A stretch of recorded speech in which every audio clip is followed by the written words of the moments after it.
AITA for telling my dad and his fiancée how I really feel, sending my dad into a deep depression? I, 18M, live full-time with my mom. My parents divorced a few years ago. Growing up, my mom handled everything: meals, cleaning, laundry, while my dad mostly did outdoor chores and relaxed.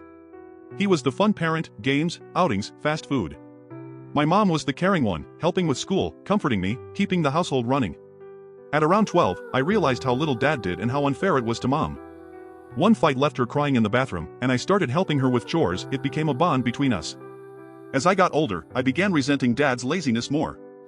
At 14, I confronted him and he yelled and punished me. Mom told me to let it go, we'd handle things ourselves. Then at 15, mom found out dad had been cheating. He left to live with his mistress Hannah and her daughter. Mom broke down. I fed her, helped her shower, comforted her nightly. I was the only one who could be there constantly, and seeing her that broken made me furious with dad. I got a part-time job at 16 to help out. Slowly, mom came back to life, happier, stronger than ever. Meanwhile, dad pushed me to live with him half the time. I resisted but eventually agreed to visit every other weekend. Hannah was fake friendly and bossy. I ignored her and her daughter. Soon she got pregnant, and they pushed for me to be a big brother. I didn't care. They weren't my family. At 18, I stopped visiting regularly. Dad blamed mom. Hannah guilt-tripped me, saying her kids missed their big brother. Then came a blow-up during a short visit. Hannah lectured me. I tried to leave, and dad blocked me.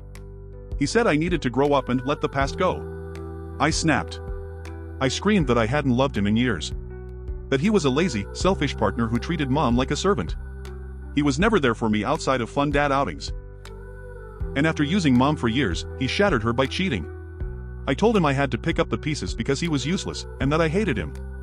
I told Hannah she meant nothing to me, her kids weren't my siblings, and she had no right to manipulate them with lies. Then I looked dad in the eye and said the man I once called dad died years ago. He was a stranger. When I got home, I broke down crying. My mom held me and said she understood, but hoped I wouldn't be so aggressive, for my own sake. A few days later, Hannah blew up my phone with texts calling me a horrible son, saying dad hadn't stopped crying. Then her extended family, most of whom I barely know, started messaging me, saying I was out of line and that everyone makes mistakes. But I don't think cheating, abandoning your wife and child, and expecting your child to forget all of it is just a mistake. I don't owe him anything. Still, all this hate has made me question myself. So AITA?